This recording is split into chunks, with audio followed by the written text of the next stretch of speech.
ਸਤਿ ਸ੍ਰੀ ਅਕਾਲ। ਅੱਜ ਅਸੀਂ ਇੱਕ ਬਹੁਤ ਹੀ ਖਾਸ ਸਫ਼ਰ ਦੀ ਗੱਲ ਕਰਨ ਜਾ ਰਹੇ ਹਾਂ। ਅਮਰਨਾਥ ਗੁਫਾ ਦੀ ਯਾਤਰਾ। ਹਾਂਜੀ, ਇਹ ਯਾਤਰਾ ਸਿਰਫ ਇੱਕ ਸਫ਼ਰ ਨਹੀਂ, ਇਹ ਸ਼ਰਧਾ, ਕੁਦਰਤ ਤੇ ਚੁਣੌਤੀ ਦਾ ਵੀ ਪ੍ਰਤੀਕ ਹੈ। ਬਿਲਕੁਲ, ਹਿਮਾਲਿਆਂ ਦੀ ਗੋਦ ਵਿੱਚ ਜਿੱਥੇ ਉਹ ਕੁਦਰਤੀ ਬਰਫ਼ ਦਾ ਸ਼ਿਵਲਿੰਗ ਬਣਦਾ ਹੈ, ਤੀਰਥਾਂ ਦਾ ਤੀਰਥ ਵੀ ਕਹਿੰਦੇ ਨੇ ਇਸ ਨੂੰ। ਤੇ ਇਸ ਦੀ ਅਹਿਮੀਅਤ ਪਿੱਛੇ ਉਹ ਕਥਾ ਵੀ ਹੈ ਜਿੱਥੇ ਭਗਵਾਨ ਸ਼ਿਵ ਨੇ ਮਾਂ ਪਾਰਵਤੀ ਨੂੰ ਅਮਰਤਾ ਦਾ ਰਾਜ਼ ਦੱਸਿਆ ਸੀ। ਅਮਰ ਕਥਾ। ਅੱਛਾ, ਤੇ ਉਹ ਕਬੂਤਰਾਂ ਵਾਲੀ ਗੱਲ ਵੀ ਸੁਣੀ ਹੈ? ਹਾਂ, ਕਹਿੰਦੇ ਦੇ ਕਿ ਉਹ ਕਥਾ ਸੁਣ ਕੇ ਕਬੂਤਰਾਂ ਦਾ ਇੱਕ ਜੋੜਾ ਵੀ ਅਮਰ ਹੋ ਗਿਆ। ਕਈ ਲੋਕ ਅੱਜ ਵੀ ਦਾਅਵਾ ਕਰਦੇ ਨੇ ਕਿ ਉਹਨਾਂ ਨੇ ਉਹ ਜੋੜਾ ਦੇਖਿਆ ਹੈ। ਵਾਹ। ਖੈਰ, ਅੱਜ ਦੀ ਗੱਲਬਾਤ ਲਈ ਸਾਡੇ ਕੋਲ ਕਈ ਸਰੋਤ ਨੇ, ਲੇਖ, ਕੁਝ ਖੋਜ ਪੱਤਰ, ਯਾਤਰਾ ਗਾਈਡਾਂ ਵਗੈਰਾ। ਤਾਂ ਅਸੀਂ ਕੋਸ਼ਿਸ਼ ਕਰਾਂਗੇ ਕਿ ਇਸ ਯਾਤਰਾ ਦੇ ਹਰ ਪਹਿਲੂ ਨੂੰ ਸਮਝੀਏ। ਇਹ ਮਤਲਬ ਇਸ ਦੀ ਮਹੱਤਤਾ, ਤਿਆਰੀਆਂ, ਕੀ ਮੁਸ਼ਕਲਾਂ ਆਉਂਦੀਆਂ ਨੇ ਤੇ ਖਾਸ ਕਰਕੇ ਸੁਰੱਖਿਆ ਤੇ ਵਾਤਾਵਰਣ ਵਾਲੇ ਮੁੱਦੇ। ਬਿਲਕੁਲ, ਇਹਨਾਂ ਨੂੰ ਸਮਝਣਾ ਬਹੁਤ ਜ਼ਰੂਰੀ ਹੈ। ਤਾਂ ਯਾਤਰਾ ਦੀ ਗੱਲ ਕਰੀਏ, ਇਹ ਹਰ ਸਾਲ ਹੁੰਦੀ ਹੈ ਹਿੰਦੂ ਮਹੀਨੇ ਸਾਵਣ ਵਿੱਚ ਤੇ 2025 ਵਿੱਚ ਸੁਣਿਆ ਹੈ ਇਹ 38 ਦਿਨ ਚੱਲੇਗੀ। 38 ਦਿਨ ਕਾਫੀ ਲੰਬਾ ਸਮਾਂ ਹੈ। ਤੇ ਮੰਜ਼ਿਲ ਪਵਿੱਤਰ ਗੁਫਾ ਕਿੰਨੀ ਕੁ ਉਚਾਈ ਤੇ ਹੈ? ਇਹ ਤਕਰੀਬਨ 3888 ਮੀਟਰ ਯਾਨੀ ਕਿ ਲਗਭਗ 12760 ਫੁੱਟ ਦੀ ਉਚਾਈ ਤੇ ਹੈ। ਕਾਫੀ ਉੱਚੀ ਹੈ।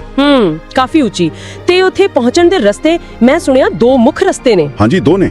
ਪਹਿਲਾ ਤਾਂ ਹੈ ਪਹਿਲਗਾਮ ਵਾਲਾ। ਹਾਂ, ਇਹ ਪੁਰਾਣਾ ਰਿਵਾਇਤੀ ਰਸਤਾ ਹੈ। ਅੱਛਾ, ਇਹ ਕਿੰਨਾ ਕੁ ਲੰਬਾ ਹੈ? ਇਹ ਕੋਈ 48 ਕਿਲੋਮੀਟਰ ਦਾ ਹੈ। ਆਮ ਤੌਰ ਤੇ 4-5 ਦਿਨ ਲੱਗ ਜਾਂਦੇ ਨੇ। ਪਰ ਇਸ ਦਾ ਫਾਇਦਾ ਇਹ ਹੈ ਕਿ ਚੜਾਈ ਹੌਲੀ-ਹੌਲੀ ਹੈ ਨਾ? ਹਾਂ, ਬਿਲਕੁਲ। ਸਰੀਰ ਨੂੰ ਉਚਾਈ ਦੇ ਹਿਸਾਬ ਨਾਲ ਟਲਣ ਦਾ ਮੌਕਾ ਮਿਲ ਜਾਂਦਾ ਹੈ। ਐਕਲੀਮੇਟਾਈਜੇਸ਼ਨ ਆਸਾਨ ਹੋ ਜਾਂਦੀ ਹੈ। ਤੇ ਪਹਿਲਗਾਮ ਖੁਦ ਵੀ ਚਰਵਾਹਿਆਂ ਦੀ ਘਾਟੀ ਕਹਿੰਦੇ ਨੇ। ਬਹੁਤ ਖੂਬਸੂਰਤ ਜਗ੍ਹਾ ਹੈ, ਇੱਕ ਸੱਭਿਆਚਾਰਕ ਕੇਂਦਰ ਵੀ। ਤੇ ਦੂਜਾ ਰਸਤਾ? ਉਹ ਬਾਲਟਾਲ ਵਾਲਾ। ਹਾਂਜੀ, ਬਾਲਟਾਲ ਵਾਲਾ। ਇਹ ਬਹੁਤ ਛੋਟਾ ਹੈ, ਸਿਰਫ 14-15 ਕਿਲੋਮੀਟਰ। ਬਸ, ਫਿਰ ਤਾਂ ਲੋਕ ਇਸੇ ਨੂੰ ਤਰਜੀਹ ਦਿੰਦੇ ਹੋਣਗੇ। ਹਾਂ, ਸਮੇਂ ਦੀ ਬਚਤ ਲਈ ਕਈ ਲੋਕ ਜਾਂਦੇ ਨੇ। 1 ਜਾਂ 2 ਦਿਨਾਂ ਵਿੱਚ ਪੂਰਾ ਹੋ ਜਾਂਦਾ ਹੈ। ਪਰ ਇਹ ਬਹੁਤ ਜ਼ਿਆਦਾ ਔਖਾ ਹੈ। ਚੜ੍ਹਾਈ ਇੱਕਦਮ ਸਿੱਧੀ ਹੈ ਤੇ ਬਹੁਤ ਜ਼ੋਰ ਲੱਗਦਾ ਹੈ। ਸਰੀਰਕ ਤੌਰ ਤੇ ਬਹੁਤ ਫਿਟ ਹੋਣਾ ਚਾਹੀਦਾ ਇਸ ਲਈ। ਸਮਝ ਗਿਆ। ਤਾਂ ਫਿਰ ਤਿਆਰੀ ਬਹੁਤ ਮਾਇਨੇ ਰੱਖਦੀ ਹੈ। ਸ਼ੁਰੂ ਕਿੱਥੋਂ ਕਰੀਏ? ਰਜਿਸਟ੍ਰੇਸ਼ਨ? ਹਾਂਜੀ, ਸਭ ਤੋਂ ਪਹਿਲਾਂ ਰਜਿਸਟ੍ਰੇਸ਼ਨ। ਇਹ ਆਨਲਾਈਨ ਵੀ ਹੁੰਦੀ ਹੈ ਤੇ ਕੁਝ ਬੈਂਕਾਂ ਦੀਆਂ ਸ਼ਾਖਾਵਾਂ ਰਾਹੀਂ ਵੀ। ਪਰ ਸਭ ਤੋਂ ਜ਼ਰੂਰੀ ਚੀਜ਼ ਹੈ ਸਿਹਤ ਸਰਟੀਫਿਕੇਟ। CHC ਹੈ ਨਾ, ਕੰਪਲਸਰੀ ਹੈਲਥ ਸਰਟੀਫਿਕੇਟ। ਬਿਲਕੁਲ, ਤੇ ਕਿਸੇ ਆਥੋਰਾਈਜ਼ਡ ਡਾਕਟਰ ਤੋਂ ਹੀ ਬਣਵਾਉਣਾ ਪੈਂਦਾ ਹੈ।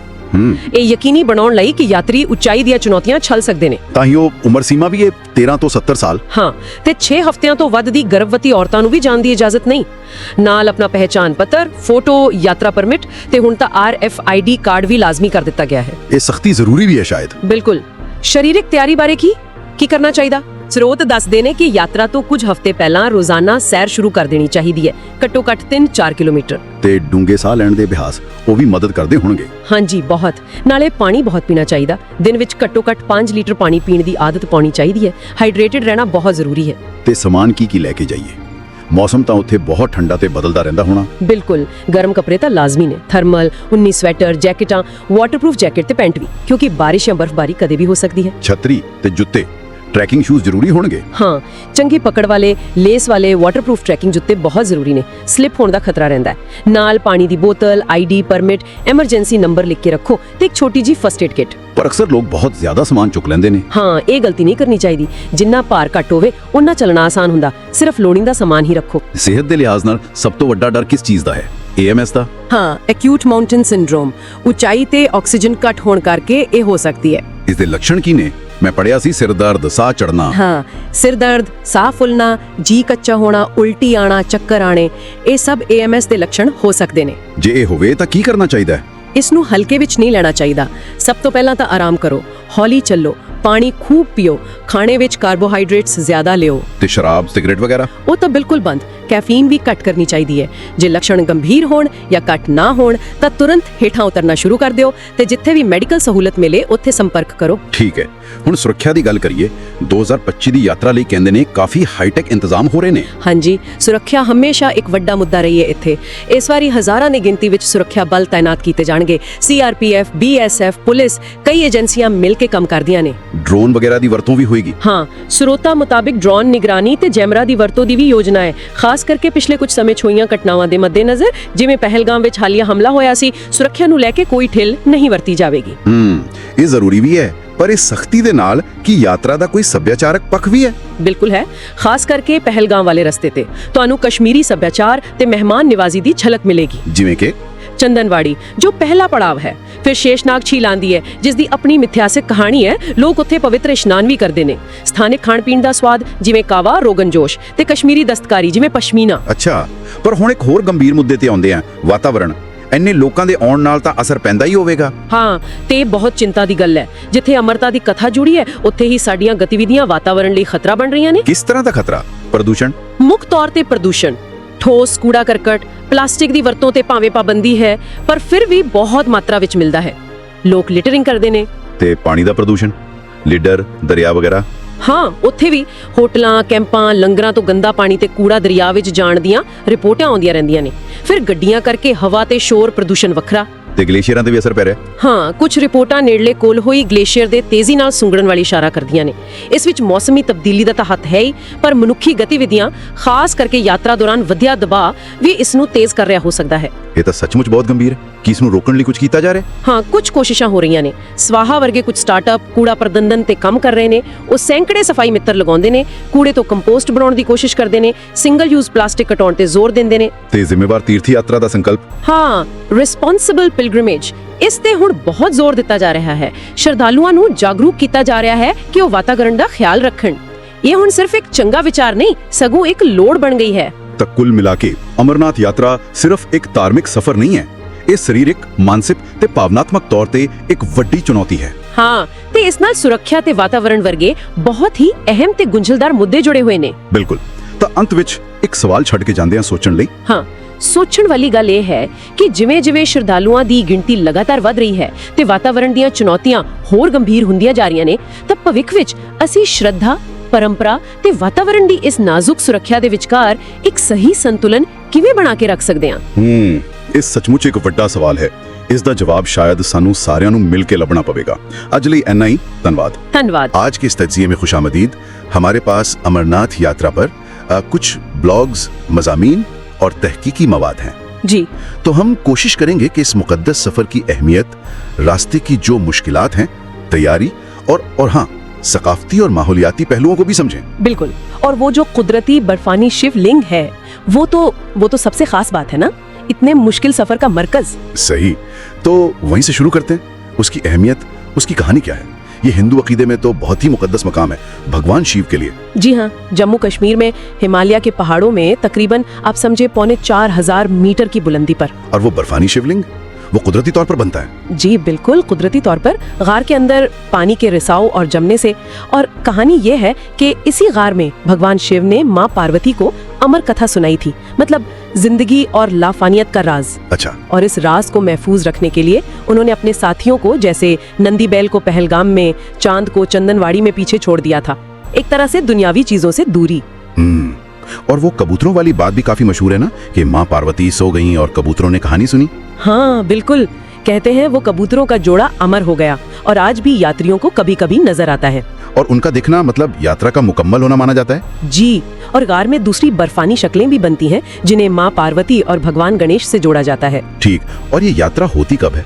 ये हिंदू महीने श्रावण में होती है। तकरीबन 45 से 52 दिन चलती है, आमतौर पर जून के आखिर में शुरू होकर। अच्छा, तो चलें अब जरा सफर और रास्तों की बात करें। सुना है काफी मुश्किलें? जी मुश्किल तो है।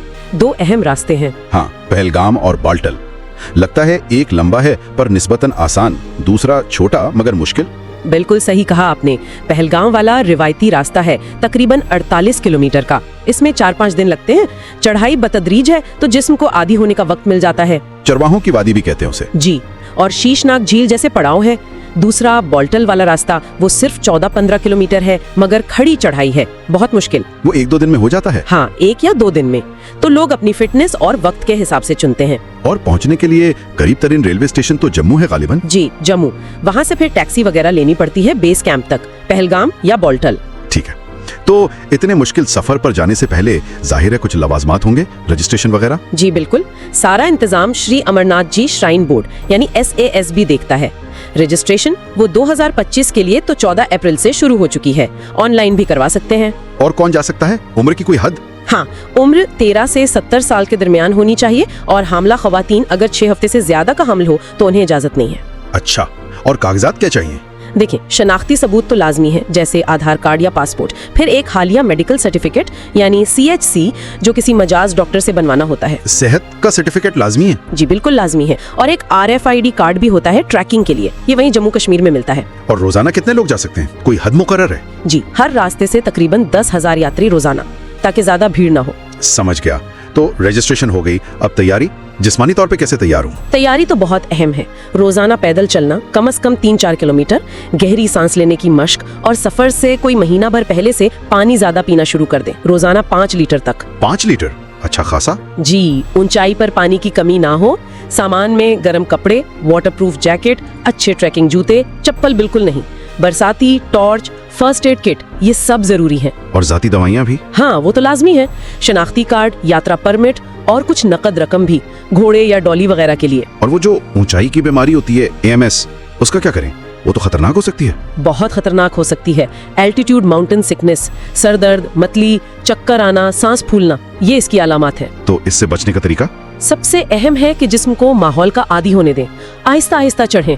पहले 1-2 दिन आराम करें, पानी खूब पिएं, कार्बोहाइड्रेट वाली ग़िज़ाएं खाएं और शराब, सिगरेट, कैफीन से बिल्कुल परहेज करें। और अगर अलामात जाहिर हो तो? फौरन नीचे उतरना शुरू कर दें।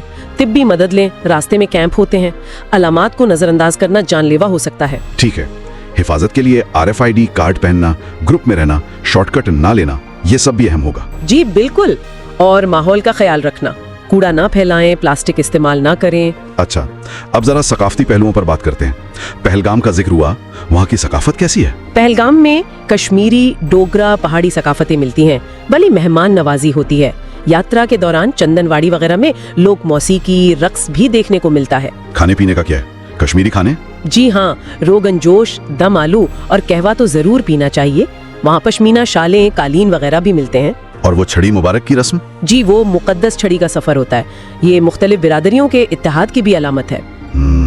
लेकिन इतने सारे लोग, लाखों यात्री हर साल, इसका माहौल पर क्या असर पड़ रहा है? ये एक संजीदा मसला लगता है। ये वाकई एक बहुत बड़ा चैलेंज है।